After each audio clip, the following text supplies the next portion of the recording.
기원전 538년 예레미야와 다니엘을 통해 주신 70년이 차면 바벨론 포로에서 돌아올 것이다. 이 하나님의 예언은 바벨론을 정복한 페르시아의 건국의 아버지 고레스 왕을 통해 성취됩니다. 기적적인 일입니다. 하나님의 약속은 정말 신실합니다. 돌아와 보니까 바벨론에 의해서 남유다가 멸망당하면서 성전은 완전히 회파되었습니다. 그리고 이들이 포로로 끌려간 사이에 이방 민족들은 그 자리에 주인이 되어 있었습니다. 약 5만 명 정도가 돌아왔다 그래요. 정치 지도자는 스룹바벨이고요. 종교 지도자는 오늘 주인공인 대제사장 여호수아였습니다. 단순 귀향이 아니라 성전을 재건해야 될 사명과 함께 돌아오게 됩니다. 70년이 차면 너희를 돌아오게 하리라. 예레미야 29장 10절 말씀이 성취된 순간입니다. 그런데 그 자리에 주인되어 있었던 이방 민족들에 의해 아주 심각한 방해를 받습니다.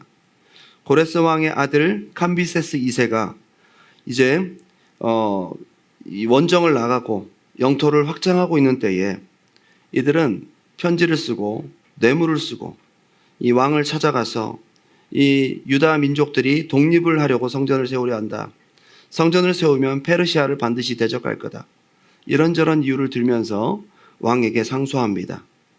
결국 아버지 고레스와 다르게 그 아들 캄비세스 2세는 성전 건축을 중단하라 라는 조서를 내리게 되고 전국에다가 반포하게 됩니다. 그래서 16년 동안 이 성전 짓는 것이 중단되게 되었습니다. 이 기간 동안 유다 백성들의 신앙 상태는 지치고 낙심되고 그리고 하나님을 신뢰할 수가 없고 이들의 신앙은 회의에 빠져 있었던 것입니다. 그러면서 시간이 흐르고 고레스의 다른 아들이 이 캄비세스 2세가 암살당한 그때를 틈타 왕이 되었는데 다리우스라는 사람이 귀족들과 함께 이 사람을 암살하고 왕이 됩니다. 전혀 다른 혈통이 왕으로 이어받게 됩니다. 그 다리우스 치하 2세의 이 2년에 학개와 스가랴는 성전을 지으라 라는 메시지와 함께 이스라엘 백성들의 심령을 깨우는 예언을 하게 됩니다. 그것이 오늘 이 말씀인데요. 스가랴서는 총 14장으로 되어 있는데 파트 1에 해당되는 1장부터 8장까지 8개의 환상이 소개됩니다. 오늘 3장 네 번째의 환상을 기록하고 있습니다. 오늘 이 본문의 표면적으로 나타난 주인공은 바로 여호수아라는 인물입니다. 우리가 잘 알고 있는 모세의 다음 리더십인 여호수아가 아니고 동명이인이죠. 포로에서 백성들을 이끌고 온 종교 지도자 대제사장 여호수아를 말하고 있는 겁니다. 여기서 대제사장 여호수아가 등장하게 된 것은 포로에서 돌아온 이스라엘 백성들을 대표하는 인물로 소개됩니다. 이스라엘이라는 나라 자체가 제사장 나라 아닙니까? 그래서 이 여호수아는 이 제사장 나라인 이스라엘을 대표하는 존재로 묘사됩니다. 그래서 여호수아 한 개인에 대한 예언이 아니라 이스라엘 백성들에 대한 예언인 것이죠. 대제사장은 1년에 한 번 하나님 앞에 나아가게 됩니다. 이 여호수아는 백성들을 대표하여 하나님 앞에 나와 있는 상황을 영적으로 보여주고 있는데 이 자리는 또한 천상의 재판 자리가 펼쳐지고 있는 그런 모습입니다. 저는 오늘 이 네 번째 환상을 통해 하나님이 당신의 백성들에게 오늘 무엇을 말씀하시려는가, 이것을 통해 무엇을 말씀하시려는가를 함께 집중하고 묵상해 보길 바랍니다. 첫 번째 한번 따라 합시다. 불에서 꺼낸 그슬린 나무. 이것이 오늘 환상의 첫 번째 메시지입니다. 3장 1절 한번 읽어볼까요? 대제사장 여호수아는 여호와의 천사 앞에 섰고 사탄은 그의 오른쪽에 서서 그를 대적하는 것을 여호와께서 내게 보이시니라. 오늘 환상 속에 나타난 대제사장 여호수아는 이스라엘 백성들을 대표할 뿐만 아니라 한 걸음 더 나아가서 모든 시대를 살아가고 있는 하나님의 백성들을 대표하는 존재로 생각할 수 있습니다. 즉, 이 여호수아는 바로 우리인 것입니다. 사탄이 또한 출현을 하는데요. 이 사탄의 존재의 위치가 중요합니다. 어디에 서 있습니까? 오른편에 서 있습니다. 천사는 뒤에 물러가 있습니다. 가장 중요한 자리, 여호수아의 가장 중요한 자리에 우편에 사탄이 서서 그를 참소하고 있습니다. 여러분, 성경에서 오른쪽이라는 것은 의미가 있습니다. 정의로운 쪽이고 바른 쪽이고, 그렇죠? 그리고 권세가 있는 쪽입니다. 그 사탄이 어디에 있어요? 여호수아의 오른쪽에 있습니다. 여호수아는 왼쪽에서 그의 공격을, 참소를, 정죄를 속수무책으로 당해야만 하고 있습니다. 사탄은 우리를 유혹하고 미혹하는 역할도 하지만, 죄를 짓고야 하고 죄에 빠지는 역할도 하지만, 오늘 성경에서처럼 죄에 걸려든 우리를 그냥 두지 않습니다. 참소합니다. 정죄합니다. 욥기 1장과 2장에도 이 사탄의 역할은 참소하는 역할로 등장합니다. 욥에 대해서 하나님께 참소하죠. 그리고 요한계시록 12장 10절, 내가 또 들으니 하늘에 큰 음성이 있어 이르되 이제 우리 하나님의 구원과 능력과 나라와 또 그의 그리스도의 권세가 나타났으니 우리 형제들을 참소하던 자, 곧 우리 하나님을 앞에서 밤낮 참소하는 자가 쫓겨났다. 이 사탄의 존재 자체가 밤낮 참소한다는 거예요. 여러분의 편에서 여러분의 죄를 하나님께 일러 바치고 여러분의 죄를 통해서 정죄받게 하고 참소하는 존재가 바로 이 사탄이라는 거죠. 이 사탄이 오른편에 서 있다. 여호수아는 가만히 보시면 알겠지만 대사가 한마디도 없습니다. 여호수아가 할 말이 아무것도 없는 것이죠. 왜 그렇습니까? 사실이기 때문이에요. 죄인이기 때문입니다. 어쩌면 사탄의 참소는, 이 대적은 진짜입니다. 팩트입니다. 죄인 맞습니다. 부족한 거 맞습니다. 은혜 받은 자답게 못 살고 있는 거 맞습니다. 정죄받아 마땅한 존재인 거 맞습니다. 특별히 그 구원의 기적을 맛보고 하나님의 은혜를 경험하고도 지금 이스라엘 백성들의 신앙 상태는 어떻습니까? 지금 백성들은 뭐 하고 있습니까? 신앙을 우선으로 하지 않잖아요. 여호수아는 할 말 없습니다. 자격 없습니다. 죄인 맞습니다. 그러니 죄인인 여호수아, 죄인인 이스라엘 백성들은 아마도 고개를 푹 숙이고 그 참소를 그대로 다 받아내고 있었는지도 모릅니다. 뒤에 보면 이 여호수아는 더럽고 추악한 누추한 옷을 입고 있었습니다. 영적인 실제 모습인지도 모릅니다. 이것을 부정할 수도 벗을 수도 없습니다. 여호수아, 이스라엘 백성들은 입이 10개라도 이 부분에 할 말이 없었습니다. 도덕적인 문제일 수도 있고요, 영적인 죄악의 문제, 또 사역적인 문제, 모든 부분에서 그들은 죄인이었고 할 말이 없는 존재들입니다. 이것이 지금 오늘 환상에서 말해주고 있는 겁니다. 스가랴 3장 2절입니다. 여호와께 사탄에게 이르시되 사탄아, 여호와께서 너를 책망하노라. 예루살렘을 택한 여호와께서 너를 책망하노라. 이는 불에서 꺼낸 그슬린 나무가 아니냐. 이게 오늘 첫 번째 하나님의 메시지인 것입니다. 하나님이 희한하게도 사탄을 책망합니다. 누가 잘못했는데요? 여호수아가 책망받아야 되는데 누굴 책망합니까? 사탄을 책망합니다. 사탄도 당황스러울 거예요. 여호와께서 너를 책망하노라. 그런데 여기 강조되고 있는 표현이 있습니다. 예루살렘을 택한 여호와께서 너를 책망하노라 한 다음에 또 한 번 강조해서 문장이 반복됩니다. 예루살렘을 택한 여호와께서 사탄 너를 책망하노라. 여호수아가 이스라엘 백성들이 죄가 없어서 사탄을 책망한 것이 아닙니다. 내가 이 백성을 택했기 때문에 택한 내 백성을 참소하는 것을 하나님은 용납할 수 없어서 사탄을 책망하는 겁니다. 하나님이 사탄을 책망하면서 이런 말씀을 하세요. 이는 불에서 꺼낸 그슬린 나무가 아니냐. 그 나무는 불에 마땅히 타서 완전히 재가 되어야 돼. 하얗게 불타서 없어져야 될 존재였어요. 바벨론이라는 불구덩이에 하나님께서 죄로 인해서 그들을 던져 넣으셨습니다. 그런데 하나님이 어떻게 하시죠? 그슬릴 때 건져냈어요. 내가 불에서 건졌어.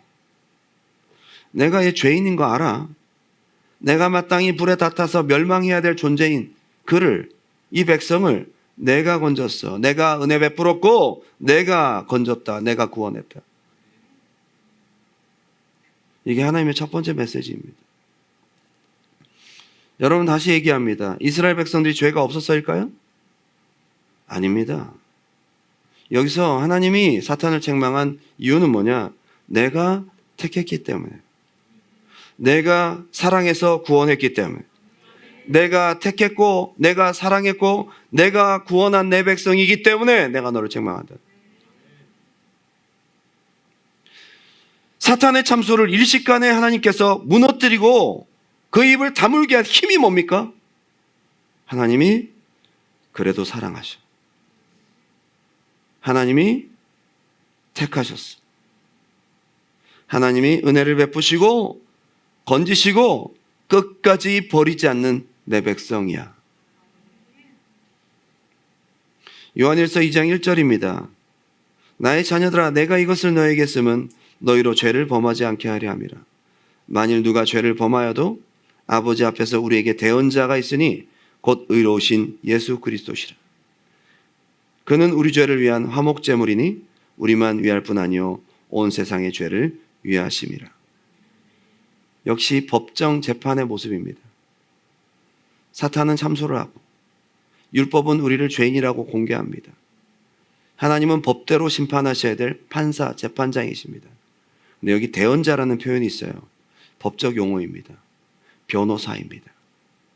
이것을 헬라어로 보면 파라클레토스, 옆에서 우리를 대신해서 대신 말해주는 변호사, 로이어라는 거죠. 근데 여기서 예수님은 자격 있는 변호사입니다. 어떻게 변호하는지 아세요? 얘가 죄가 없다라고 변호하지 않아요. 죄 있어. 여기 나오잖아요. 너희로 죄를 범치 않게 하여 하며. 그렇지만 너희가 죄를 범하였을 때에, 죄를 범하여도 죄를 범하지 않았다고 변호하시는 게 아니라 우리 죄를 위한 화목제물이 되셔서 죄값을 이미 감당하셨고 죄값을 갚아버렸어요. 죄값을 지불하신 우리 자격 있으신 변호사께서 내가 대신 죽었어. 내가 이 죄를 대신 갚았어. 내가 이를 구원했어. 그렇게 변호하신다는 거예요. 더 이상 참소가 있겠습니까? 만약에 여호수아는 죄가 없어. 아니야, 네가 잘못 알고 있으면 사탄이 가만히 있지 않을 거예요. 죄가 분명히 있는데 증거를 들이대고 막 난리가 날 겁니다. 근데 사탄의 참소를 완전히 입 다물게 하는 이유가 뭐죠? 내가 사랑했어. 내가 안다. 내가 택했어. 내가 구원했어. 내가 건졌어. 그리고 사탄을 책망해버려요. 더 이상 할 말 있습니까? 사탄이 기껏 할 수 있는 말은 왜요? 왜 건져주셨는데요? 내 마음이야. 왜 택하셨는데요? 내 뜻이야. 왜 사랑하시는데요? 그냥 사랑해. 더 이상 할 말이 없는 것입니다. 여러분 보십시오. 그 뒤에 참소가 없어요. 사탄이 그 뒤에 참소하지 않습니다. 참소를 못하죠. 참소를 못하죠.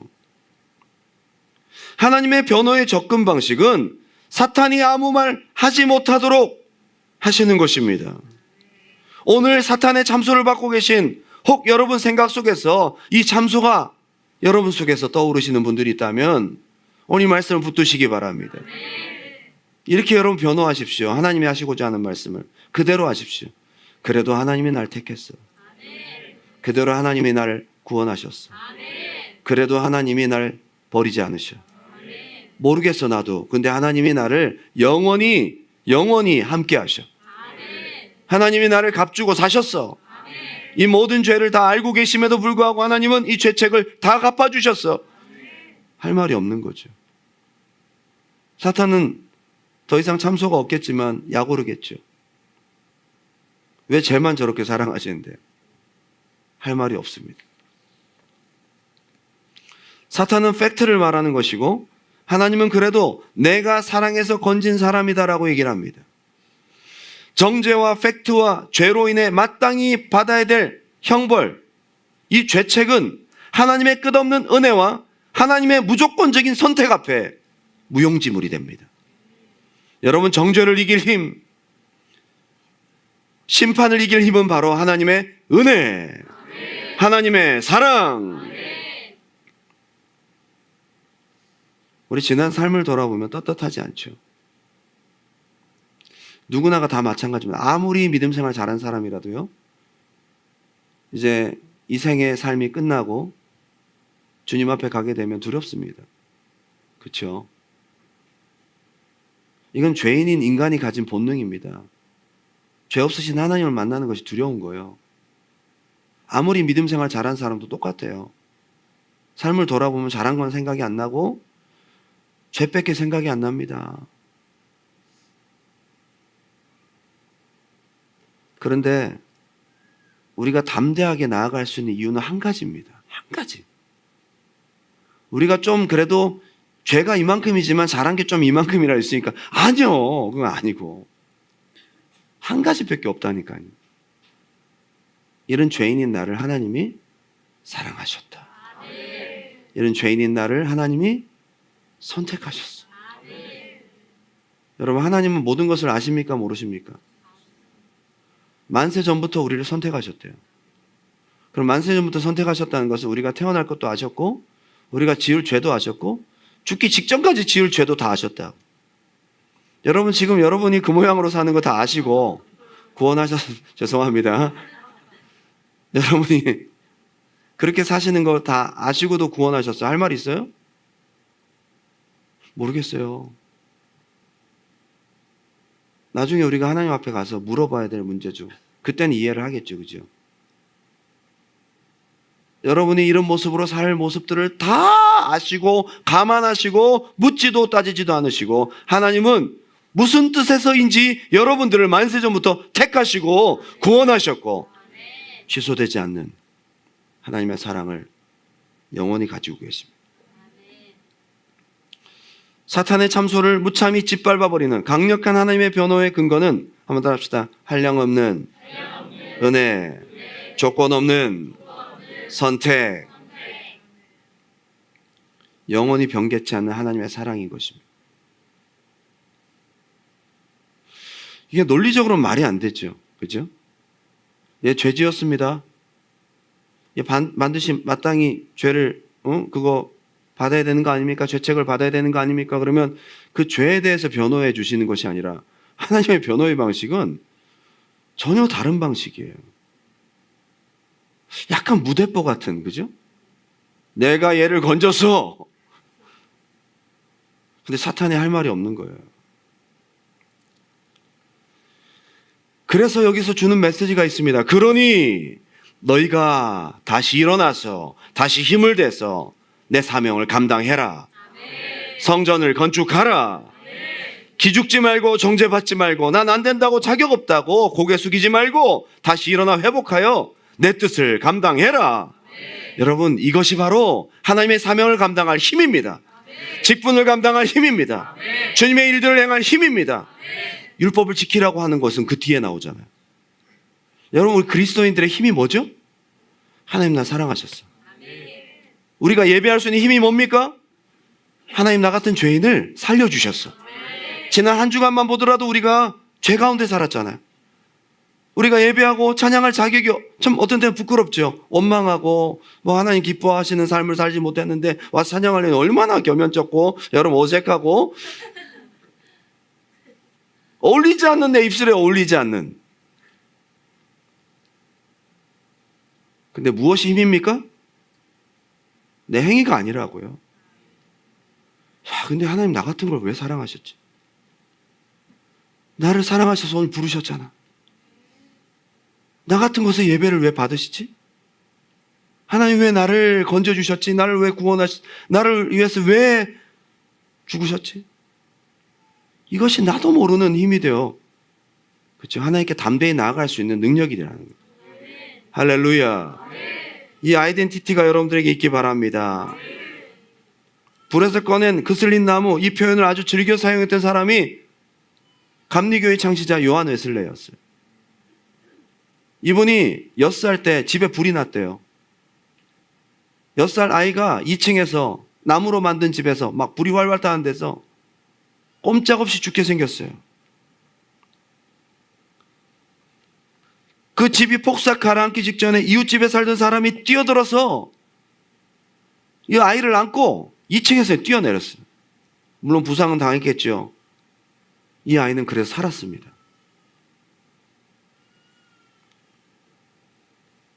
그래서 이것을 상기하며 요하네 슬레는 한평생 이렇게 말했습니다. 나는 그때 정말 죽었어야 될 존재인데 주님이 나를 불에서 꺼낸 그 슬린 나무처럼 나를 살리셨고 나를 사용하고 계시다. 요하네 슬레가 이 은혜에 젖어서 말을 타고 다닌 그 여행의 그 거리가 기네스북에 올라갔어요. 90세 가까이 되는 그 시간 동안 평생을 복음 전도자로 힘차게 살았습니다. 이것이 은혜 받은 자의 아이덴티티.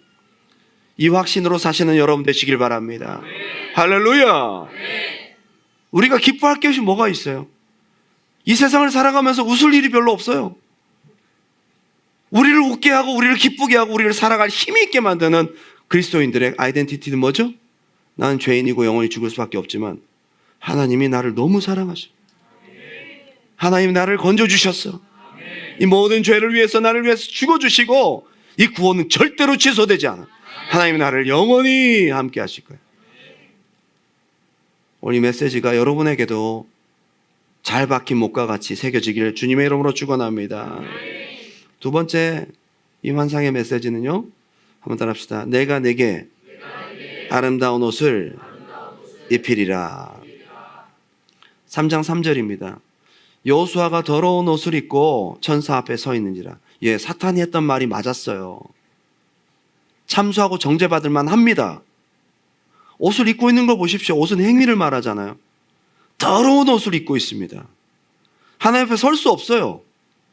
어떻게 이런 옷을 입고 하나님 앞에 나와 있어? 이게 이스라엘 백성들의 영적인 실상인지도 모릅니다. 하나님 앞에 나온 자, 하나님 앞에 있는 자의 옷이 더럽습니다. 하나님 앞에 나올 때에 제사 자체가 부정했다면 나머지의 모든 삶을 말할 것도 없겠죠. 다 부정한 것입니다. 하나님께 나오는 이 옷이 그 모양인데 그 모든 삶이 어떤 삶이었겠어요? 여호수아도 이스라엘 백성들도 입이 10개라도 할 말이 없는 겁니다. 아까도 얘기했지만 여호수아는 대사 한마디 없습니다. 죄인은 말이 없다. 맞는 거니까요. 이 당시 이스라엘 백성들의 영적 실상에 대해서 학개서 2장에서는 이렇게 말하고 있습니다. 이 당시 사람들의 영적 실상이에요. 2장 10절 다리오 왕 제2년 9째 달 24일에 여호와의 말씀이 선지자 학개에게 임하니라. 이르시되 만군의 여호와가 말하노니 너는 제사장에게 율법에 대하여 물어 이르기를 사람이 옷자락에 거룩한 고기를 쌌는데 그 옷자락이 만일 떡에나 국에나 포도주에나 기름에나 다른 음식물에 닿았으면 그것이 성물이 되겠느냐 하라. 하나님 앞에 드리는 제사도 제물도 부정했던 거예요. 학개가 물음에 제사장들이 대답하여 이르되 아니니라 하는지라. 학개가 이르되 시체를 만져서 부정하여진 자가 만일 그것들 가운데 하나를 만지면 그것이 부정하겠느냐 하니 제사장들이 대답하여 이르되 부정하리라 하더라. 할 말이 없는 거죠. 우리 제사가 다 부정한 거예요 지금. 이에 학개가 대답하여 이르되 여호와의 말씀에 내 앞에서 이 백성이 그러하고 이 나라가 그러하고 그들의 손의 모든 일도 그러하고 그들이 거기에서 드리는 것도 부정하니라. 이게 지금 학개 스가랴는 같은 시대 사람이에요. 학개 선지자의 예언이 있은 다음에 2달 뒤에 스가랴 선지자의 예언이 있었거든요. 학개는 할아버지였고 스가랴는 젊은 청년이었어요. 이스라엘 백성들이 지금 이런 모습이었어요. 하나님의 앞에 나와 하나님 앞에 제사하러 나온 여호수아 대제사장의 옷이 이렇게 더럽다는 것은 지금 이스라엘의 영적 실상을 정확하게 보여주고 있는 단적인 모습인 것입니다. 저주받아 마땅한 일 아닙니까? 이렇게 큰 구원의 은혜를 받은 백성들이 하나님 앞에 어떻게 이렇게 부정하게 예배를 드릴 수가 있어요? 그 큰 구원을 경험한 사람들이 어떻게 이렇게 살아갈 수 있냔 말이에요. 자, 그런데 하나님이 이걸 어떻게 받아내시느냐 하면요, 4절입니다. 다 같이 한번 읽어볼까요? 시작. 여호와께서 자기 앞에 선 자들에게 명령하사 그 더러운 옷을 벗기라 하시고 또 여호수아에게 이르시되 내가 내 죄악을 제거하여 버렸으니 내게 아름다운 옷을 입히리라 하시기로 하나님이 명령하십니다. 그 더러운 옷을 벗기라. 여기서 우리는 의문을 가질 수 있죠. 왜요? 또 여호수아에게 이르시되 내가 내 죄악을 제거하여 버렸으니 내게 아름다운 옷을 입히리라. 또 질문할 수 있죠. 왜요? 모르겠어요. 하나님이 왜 여러분의 죄를, 우리는 죄를 신나게 지었는데 하나님 앞에 부정한데 나올 수 없는데 왜 하나님이 그렇게 주권적으로 여러분의 죄를 사하여 주셔야 될까요? 이 질문에 대한 답은 사탄도 못하고요, 우리도 못합니다. 한번 따라할까요? 하나님의 주권적인 은혜. 하나님이 여러분들에게 이렇게 은혜를 베풀고 계십니다. 적어도 우리는 하나님 앞에 죄인이지만 이런 존재라는 거예요. 하나님의 주권적인 은혜의 선포. 내가 내 죄를 제거하여 버렸으니 아름다운 옷을 입혀라. 이걸 구원의 서정의 과정, 조직신학에서 칭의라고 신학적 용어를 딱 던집니다. justification, 칭의. 뭘 행위를 의롭게 해서 의로워졌다는 것이 아니에요. 그냥 죄인인 상태야. 더러운 옷을 입고 있는 상태예요. 근데 너는 깨끗해졌다라고 말씀하십니다. 여호수아가 뭘 했습니까? 의복을 교체합니다. 여러분, 여호수아가 옷을 입은 게 아닙니다. 하나님이 옷을 벗기고 하나님이 옷을 입혀주셨어요. 구원은 한번 따라합시다. 하나님으로부터.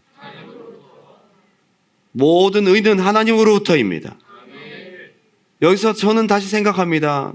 우리 마지막 때 주님을 맞이하게 될 우리의 의의 세마포는 우리의 행위로 만들어진 옷이 아니라 하나님으로부터 입혀진 옷이다.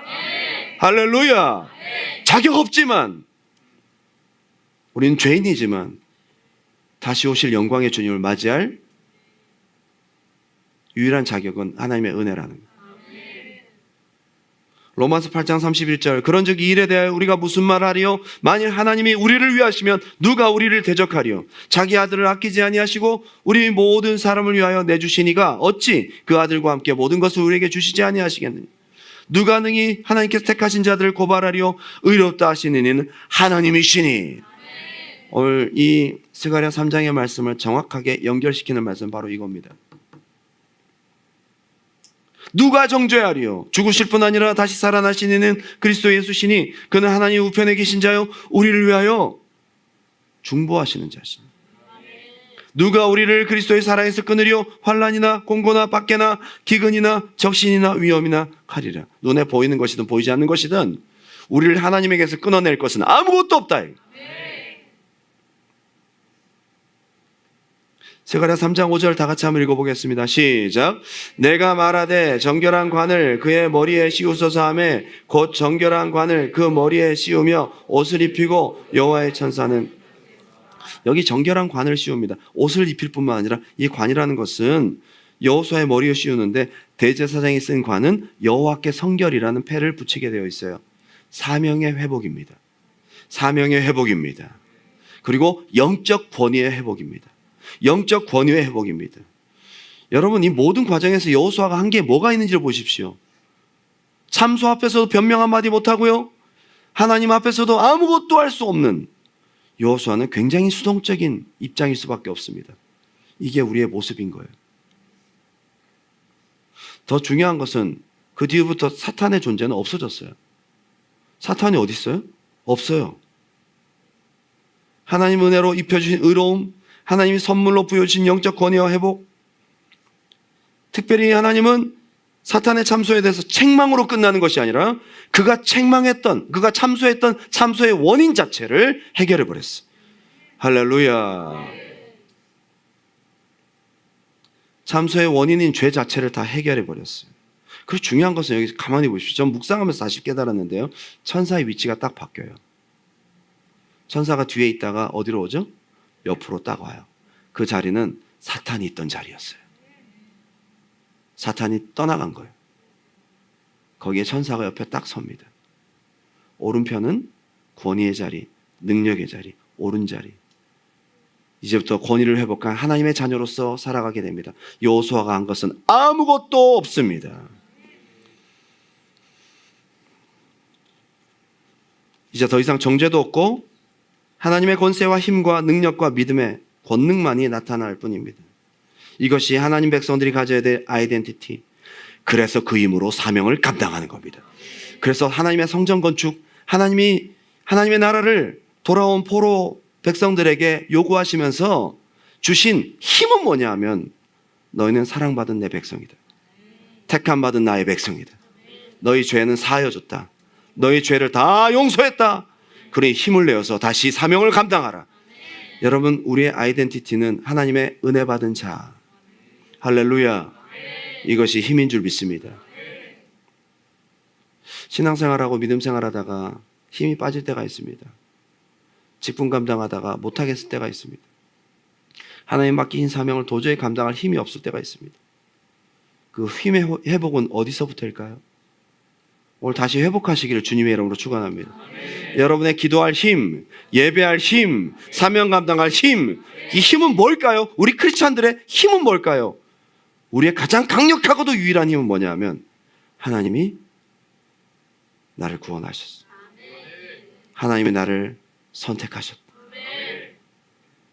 아무리 내가 부족하고 죄인이고 무능하고 맞다. 그러나 하나님은 이 모든 것을 다 감안하시고라도 나의 죄책을 제거하시고 나를 다시 새롭게 하시고 영원히 나를 버리지 않으신다.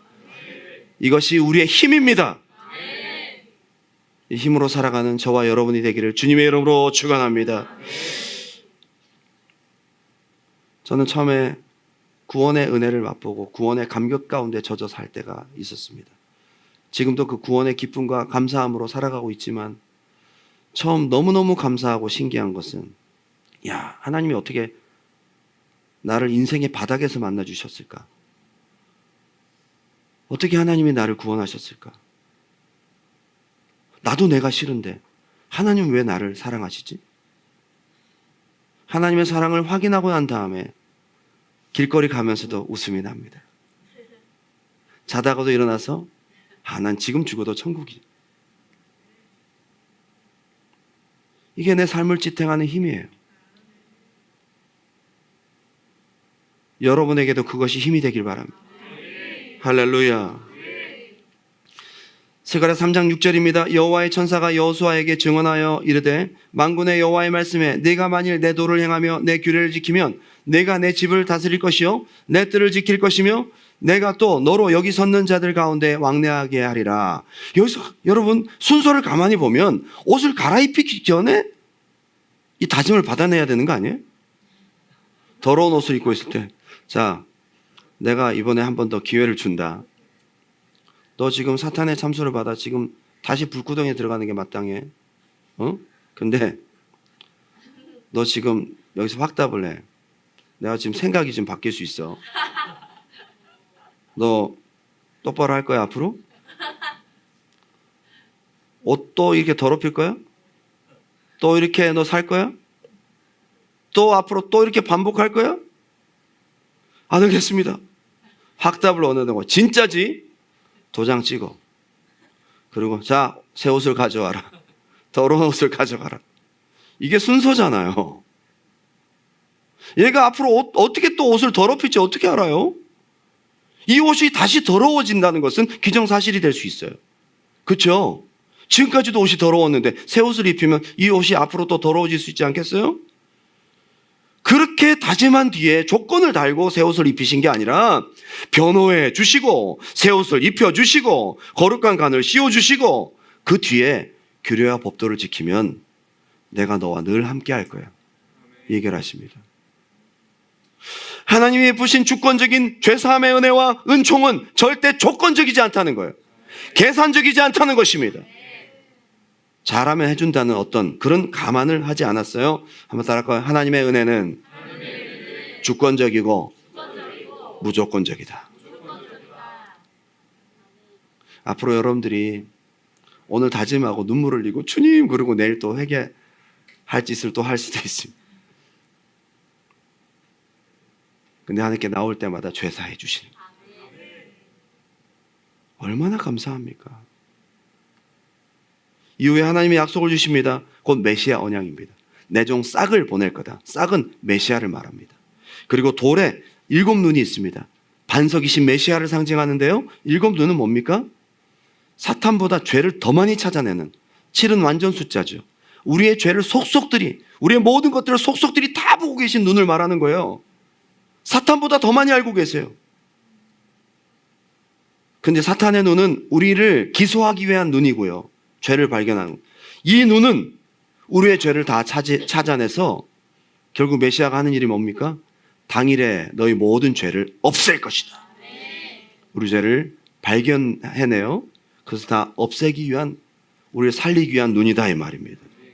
그리고 나중에 무화과 나무 아래로 너희가 서로 초대하고 진정한 코이노니아의 회복, 하나님의 약속을 선포하고 계십니다. 오늘 말씀의 결론을 맺겠습니다. 왜 이 환상을 백성들에게 말씀하셨는가? 오늘 다시 한번 생각하시길 바랍니다. 오늘 그리고 우리를 사랑하신 하나님의 은혜를 우리 심령 가득히 가지고 그 약속을 붙잡고 나아가는 여러분 되시기 바랍니다. 이것이 우리의 힘입니다. 스가랴서의 가장 중요한 목적은 무엇입니까? 성전을 다시 재건해라. 그리고 이곳에 하나님의 나라, 약속의 땅을 다시 회복하라. 다시 언약 백성으로, 회복된 하나님의 백성으로 살아가라고 주시는 위로의 메시지입니다. 오실 메시아 바라보고 하나님 주시는 은혜 언약을 붙들며 말씀 따라 살아가라는 소망의 메시지인 것입니다. 그러기 위해서 하나님께서 주시는 이 환상은 너무도 중요한 근거가 있습니다.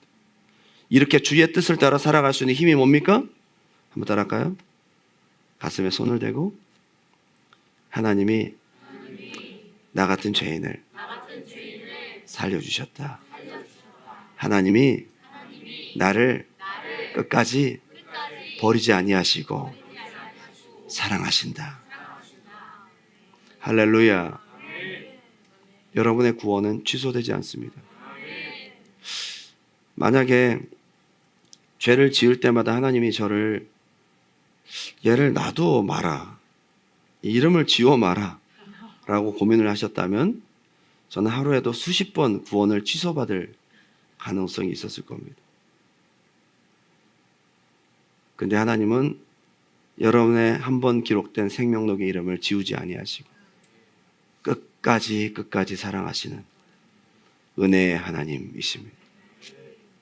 비록 때때로 죄를 짓고 우리가 넘어지고 정죄당에 마땅한 존재로서 살아갈 때도 있지만 그때 우리를 변호해 주시고 우리 죄를 씻어 주시고 다시 새 옷을 입혀 주시고 다시 사명의 길을, 주님이 원하시는 말씀의 길을 따라가라고 우리에게 말씀하시는 우리의 좋으신 은혜의 하나님.